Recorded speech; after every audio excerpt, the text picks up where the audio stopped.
ఇక ఇదే అంశానికి సంబంధించి మనకు కరీంనగర్ నుంచి డీటెయిల్స్ అందించేందుకు ప్రతినిధి ప్రశాంత్ జాయిన్ అవుతున్నారు. ప్రశాంత్, చూస్తున్నాం మొత్తంగా కరీంనగర్ హుజూరాబాద్ నుంచి ఈటెల వర్గీయులు పెద్ద సంఖ్యలో హైదరాబాద్కు తరలి వస్తున్నట్టుగా తెలుస్తుంది.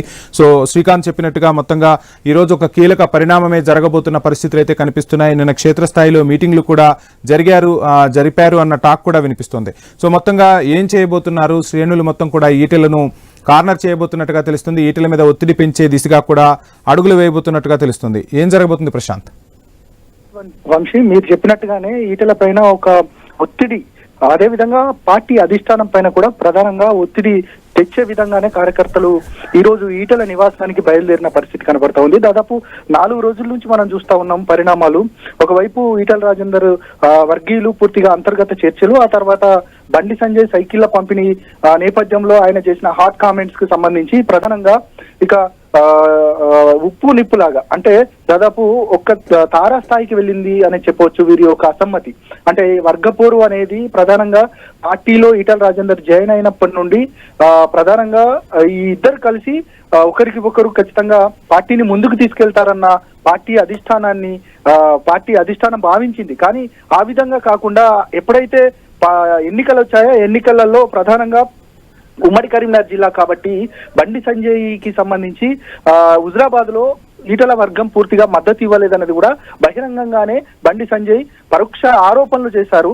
అదేవిధంగా దాంతో పాటు ఈటెల రాజేందర్ అక్కడ పోటీ చేసినప్పుడు కూడా బీజేపీ కార్యకర్తలు మాకెవరూ సహకరించలేదనేది కూడా ఈటెల రాజేందర్ కు వర్గీయులు కూడా ప్రధానంగా వారు కూడా చెప్పిన సందర్భం.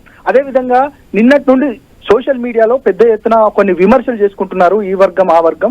ప్రధానంగా ఎన్నికలలో మాకెవరు సహకరించలేదు అనేది ఈటెల వర్గం చెప్తా ఉంటే, బండి సంజయ్ ఇక వర్గానికి సంబంధించి అసలు పార్టీ అధ్యక్షుడిగా ఉన్నప్పుడు ఈటెల రాజేందర్ వల్లే పూర్తిగా అధ్యక్ష పదవి కోల్పోవాల్సిన పరిస్థితి వచ్చిందనేది కూడా ఈ బండి సంజయ్ వర్గం ఒకవైపుగా ముప్పేట దాడి చేస్తున్న సందర్భం. అంటే ఈ సోషల్ మీడియాకు సంబంధించి ఈ వార్లో ప్రధానంగా వర్గాలుగా విడిపోయిన సందర్భం కనబడతా ఉంది. ఈ రెండు వర్గాలలో బండి సంజయ్ వర్గంకి సంబంధించి ఆధిపత్య పోరు, అంటే బండి సంజయ్ వర్గంకి సంబంధించి ప్రధానంగా పార్టీలో క్రియాశీలకంగా ఉంటాము, మేమనుకున్న అధ్యక్షుడు వచ్చారనేది కూడా సోషల్ మీడియాలో చెక్కలు కొడతా ఉంది. అదేవిధంగా మీ అధ్యక్ష పదవిని కూడా అడ్డుకుంది కూడా ఎవరో తెలుసు అనే అంశాన్ని కూడా సోషల్ మీడియాలో వస్తూ ఉంది.